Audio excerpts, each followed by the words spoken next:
Gospel നസിയുടെ ഒരു പുതിയ വീഡിയോയിലേക്ക് ഏവർക്കും സ്വാഗതം. വാത്മീകി മഹർഷി ഒരു ദിവസം കൃഷ്ണ കൈത പ്രാതത്ത് സ്നാനം കഴിഞ്ഞ് മടങ്ങി വരികയാണ്. പരസ്പരം സ്നേഹിച്ചിരുന്ന രണ്ട് ഇടക്കിളികളെ താൻ കാണുവാനിടയായി. എന്നാൽ അപ്പോൾ ഒരു വേട്ടക്കാർ അതിലേക്ക് കടന്നു വന്നിട്ട് ആ രണ്ട് ഇടക്കിളികളിൽ ഒന്നിനെ അമ്പ ചെയ്ത് കൊന്നു വീഴ്ത്തി. ഇത് കണ്ടതായ മഹർഷിക്ക് വളരെയധികം ദുഃഖമുണ്ടായി. താൻ വളരെയധികം സങ്കടഭരിതനായി തീരുവാനിടയായി.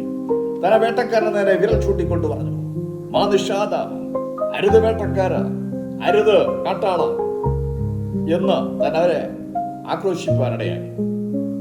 ഈ കഴിഞ്ഞ ദിവസം നമ്മൾ കണ്ടതേ ഉള്ളൂ. അതായത് കൊച്ചിയിലെ ഒരു നാവിക ഉദ്യോഗസ്ഥൻ തന്റെ പ്രിയതമയുമായി വിവാഹം കഴിഞ്ഞിട്ട് വെറും 5 ദിവസമേ ആയിട്ടുള്ളൂ. അവർ കാശ്മീരിൽ അവർ മധുവിധു ആഘോഷിക്കാനായിട്ട് കടന്നുപോയതാണ്. അവിടെ പഹൽഗാമിൽ വെച്ച് ഭീകരർ കടന്നു വന്നിട്ട് അവരോട് ചോദിച്ചു, നിങ്ങളുടെ പേരെന്താണ്? അദ്ദേഹം വളരെ വിനയാന്വിതനായിട്ട് പറഞ്ഞു, വിനയ് എന്നാണ് എൻ്റെ പേര്. പറഞ്ഞു തീരുന്നതിന് മുന്നമേ തന്നെ ആ യൗവനക്കാരന്റെ നെഞ്ചിലേക്ക് അവർ വെടിയുതിർത്തു. അദ്ദേഹം തന്റെ പ്രിയതമയുടെ കാൽക്കൽ മരിച്ചു വീഴുമ്പോൾ, പിടഞ്ഞുവിടുന്ന് മരിച്ചു വീഴുമ്പോൾ, ഈ പെൺകുട്ടി, അവളുടെ പേര് ഹിമാൻഷി എന്നാണ്. ഹിമാൻഷി ഉടനെ അലറി വിളിച്ചുകൊണ്ട് പറഞ്ഞു, എന്നെ കൂടി കൊന്നിട്ട് പോകൂ, എന്നെ കൂടെ കൊന്നിട്ട് പോകൂ. ശ്രദ്ധിക്കണേ, തലയിലും ഹൃദയത്തിലും വർഗീയതയുടെയും ഭീകരതയുടെയും വിഷം കുത്തി നിറച്ച ഈ കാപാലികന്മാർ, ഈ കാട്ടാളന്മാർ ആ യുവമിഥുനങ്ങളിൽ ഒന്നിനെ വെടിവെച്ച് വീഴ്ത്തി. അവരെ മാത്രമല്ല, പലരെയും അവർ വെടിവെച്ച് വീഴ്ത്താനായി. ഇത് നമ്മുടെ ഇന്ത്യയുടെ മനസ്സാക്ഷിയെ വരെ മരവിപ്പിച്ച ഒരു സംഭവമാണ്. ഹൃദയമുള്ള ലോകത്തുള്ള സകല മനുഷ്യരും പരിതപിക്കുകയും അതുപോലെ തന്നെ വിലപിക്കുകയും ചെയ്ത ഒരു സംഭവമാണ് ഈ കഴിഞ്ഞ ദിവസങ്ങളിൽ നടക്കുവാൻ ഇടയായത്. അതായത് ഇവിടെ നമുക്ക് കാണുന്ന ഒരു കാര്യമുണ്ട്. എന്നെ കേൾക്കുന്ന പ്രിയ സുഹൃത്തെ, ഭയത്തിന്റെ മുൻപിൽ നാം ചെറുതാവരുത്. ഭീകരതയും വർഗീയതയും നാം നിശ്ചയമായും ചെറുക്കണം, അതിന്റെ ചെറുത്ത് തോൽപ്പിക്കാനിടയാകണം. അതിന് ഈ അവസരത്തിൽ നാം ഐക്യതയോടും സ്നേഹത്തോടും കൂടി നമ്മുടെ രാജ്യത്തോട് ഒന്നുചേർന്ന് നമ്മൾ നിൽക്കാൻ ഇടയാകണം. അങ്ങനെ ആകുമ്പോൾ നാം ഒരു മനസ്സോടെ, ഒരു കുടുംബം പോലെ നാം നിൽക്കുകയാണെങ്കിൽ നിശ്ചയമായി നമുക്ക് ഈ ഭീകരതയെയും അതുപോലെ തന്നെ വർഗീയതയെയും ചെറുത്ത് തോൽപ്പിക്കുവാനായിട്ട് കഴിയുമെന്നതിന് സംശയമില്ല. വിശുദ്ധ ബൈബിൾ ഇങ്ങനെ പറയുന്നുണ്ട്, ദോഷത്തെ നിന്റെ ജേതാവാക്കരുത്, നിനക്ക് ദോഷം ചെയ്തവനെ സൽപ്രവൃത്തികൾ കൊണ്ട് ജയിക്കണം. റോമാലേഖനം 12-ാം അധ്യായം അതിൻ്റെ 21-ാമത്തെ വാക്യമാണ് ഞാൻ നിങ്ങളെ വായിച്ച് കേൾപ്പിച്ചത്. ശ്രദ്ധിക്കണേ, ഒരിക്കൽ ഒരു രാജ്യത്ത് ഭീകരാക്രമണത്തിൽ നിരവധി സ്ത്രീകളും കുട്ടികളും മരിച്ചു വീഴുവാനിടയായിരുന്നു. നിരപരാധികളായ ഈ സ്ത്രീകളും കുട്ടികളും അതുപോലെ ധാരാളം പുരുഷന്മാരും നിരവധി പേരാണ് ആ രാജ്യത്ത് ഭീകരാക്രമണത്തിൽ മരിച്ചു വീഴുവാനിടയായിരുന്നു. അവരുടെ ചിതറപ്പെട്ടതായ ശരീരഭാഗങ്ങളും അവരുടെ ആ നിലവിളികളും പരിക്കേറ്റവരുടെ നിലവിളികളെല്ലാം കേട്ട് കഴിഞ്ഞപ്പോൾ ആ രാജ്യത്തിലെ സകല ജനങ്ങളും വർഗീയ വൈരം മറന്ന് അവർ മറ്റുള്ള എല്ലാവിധമായിട്ടുള്ളതായ വിഭാഗ്യതയും വിട്ടുകളഞ്ഞിട്ട് അവർ രാജ്യത്തിന് വേണ്ടി ഒന്നായി ചേരുവാനിടയായിരുന്നു. അത് ആ രാജ്യത്തിന്റെ അഖണ്ഡതയ്ക്ക് കാരണമായി ഭവിക്കാനിടയായി. ആകയാൽ ആ ജനത്തെ ഒന്നിപ്പിച്ചു നിർത്തി. അവരെ ഒന്നിപ്പിച്ചു നിർത്തിയത് അവിടെ നടന്നതായ ആ ഭീകരാക്രമണമായിരുന്നു. വീണ്ടും ആ രാജ്യത്തെ തകർത്ത് കളയാൻ ഒരു ശക്തിക്കും സാധിച്ചില്ല എന്നുള്ളതാണ്. അങ്ങനെയാണെങ്കിൽ ഇന്ന് നമ്മുടെ മുമ്പിൽ നടക്കുന്നതായ ഈ ഭീകരാക്രമണം, ഈ വർഗീയതയും എല്ലാം കണ്ടിട്ട് നമ്മുടെ രാജ്യത്തോട് ചേർന്ന് നമ്മൾ നിന്ന് ഇതിനെല്ലാം നമ്മൾ പരിഹാരം കണ്ടെത്താൻ ഇടയാകണം. ഭയത്തിന്റെ മുൻപിൽ നാം ചെറുതാവരുത്. സ്നേഹത്തിന്റെ വാതിൽ നാം തുറന്നു കൊടുക്കണമെന്ന് ഒരിക്കൽ ഈ രാജ്യത്തിലെ ഒരു പാസ്റ്റർ തന്റെ ജനത്തെ ഉത്ബോധിപ്പിച്ചു. ആ സഭ അന്ന് തന്നെ ഒരു തീരുമാനമെടുത്തു. ദുഃഖിതരായിരിക്കുന്ന, പ്രയാസം അനുഭവിക്കുന്ന, ഈ ദുരന്തത്തിലകപ്പെട്ട ജനങ്ങളെ ഞങ്ങൾ സഹായിക്കും. എങ്ങനെയെന്ന് ചോദിച്ചാൽ അവർക്ക് വേണ്ടി സൗജന്യമായ ഭക്ഷണം, സൗജന്യമായ വസ്ത്രവും, സൗജന്യമായ മരുന്നും, അതുപോലെ തന്നെ അവർക്കെല്ലാം വേണ്ടി പ്രാർത്ഥിക്കുവാൻ അവർ തയ്യാറായി. ഇവർക്കുള്ളതെല്ലാം, ആ സഭയിലെ ജനങ്ങൾക്കുള്ളതെല്ലാം അവർ മറ്റുള്ളവർക്ക് വേണ്ടി പങ്കുവച്ചു.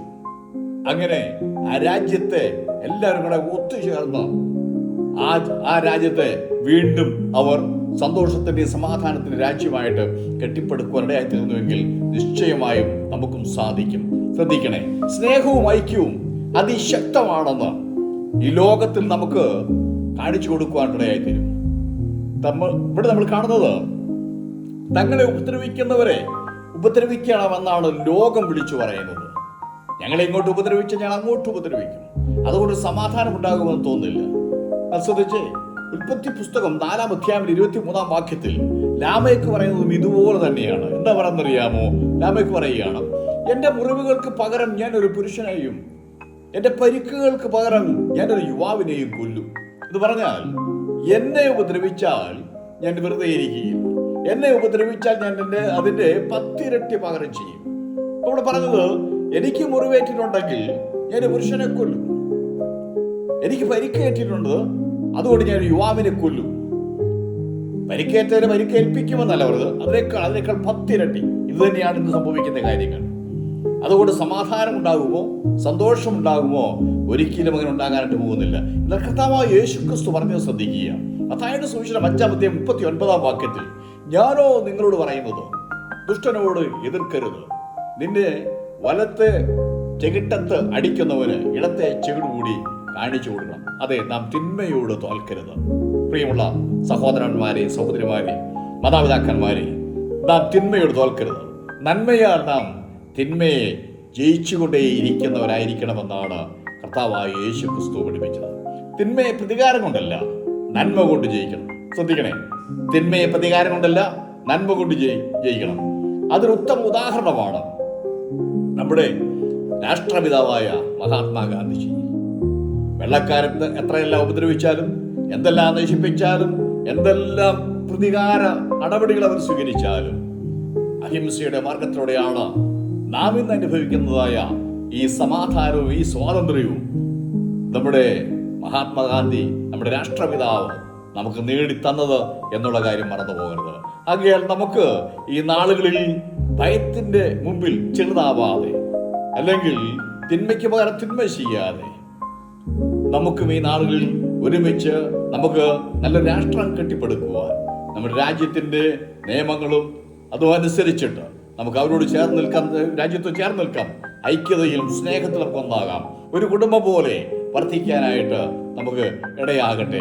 അങ്ങനെയാകുമ്പോൾ നമുക്ക് ഈ വർഗീയതയെയും അതുപോലെ തന്നെ ഇന്നുണ്ടാകുന്ന ഈ ഭീകരതയെയും നമുക്ക് ചെറുത്തു തോൽപ്പിക്കാനായിട്ട് കഴിയും എന്നുള്ളതിന് സംശയമില്ല. നമുക്കെല്ലാവർക്കും ഏകമനസ്സുള്ളവരായി, ഏകഹൃദയമുള്ളവരായി, ദൈവത്തിൽ ആശ്രയിച്ചുകൊണ്ട് നമ്മുടെ രാജ്യത്തിന്റെ മഹത്തായ കെട്ടുപണിക്ക് വേണ്ടി നമുക്ക് ഒരുമിക്കാം എന്ന് പറഞ്ഞുകൊണ്ട് ഞാൻ ഈ സന്ദേശത്തോടെ അവസാനിപ്പിക്കട്ടെ. നിങ്ങൾക്ക് ഈ സന്ദേശം പ്രയോജനപ്പെട്ടു ഞാൻ വിശ്വസിക്കുകയാണ്. അങ്ങനെ എങ്കിൽ നിശ്ചയമായും നിങ്ങൾ ഈ ചാനൽ ഇതുവരെ സബ്സ്ക്രൈബ് ചെയ്തിട്ടില്ലെങ്കിൽ സബ്സ്ക്രൈബ് ചെയ്യുക, തൊട്ടടുത്ത് കാണുന്ന ആ ബെൽ ബട്ടൺ എനേബിൾ ചെയ്യുക, ലൈക്ക് ചെയ്ത് ഷെയർ ചെയ്യുക, മറ്റുള്ളവർക്ക് അത് പ്രയോജനമായി തീരട്ടെ. ആകയാൽ മറന്നു പോകരുത്, ഭയത്തിന്റെ മുൻപിൽ നാം ചെറുതാവരുത്. ഭയത്തിന് മുമ്പിൽ നാം ചെറുതാവരുത്. ഇന്ന് കാണുന്ന ഈ ഭീകരപ്രവർത്തനങ്ങൾക്കെല്ലാം എതിരെ നമുക്ക് ചെറുത്ത് നിൽക്കുവാൻ സ്നേഹത്തിലും ഐക്യതയിലും ഒന്നിക്കാം എന്ന് പറഞ്ഞുകൊണ്ട് നിർത്തുന്നു. ഈ സന്ദേശം കേട്ട എല്ലാവർക്കും ഇതിനകത്ത് ഞാൻ നന്ദി അറിയിക്കുന്നു. മറ്റൊരു വീഡിയോയുമായിട്ട് ഒരുമിച്ച് കാണുന്നതുവരെ ഏവരെയും സർവശക്തനായ ദൈവം അനുഗ്രഹിക്കുമാറാകട്ടെ.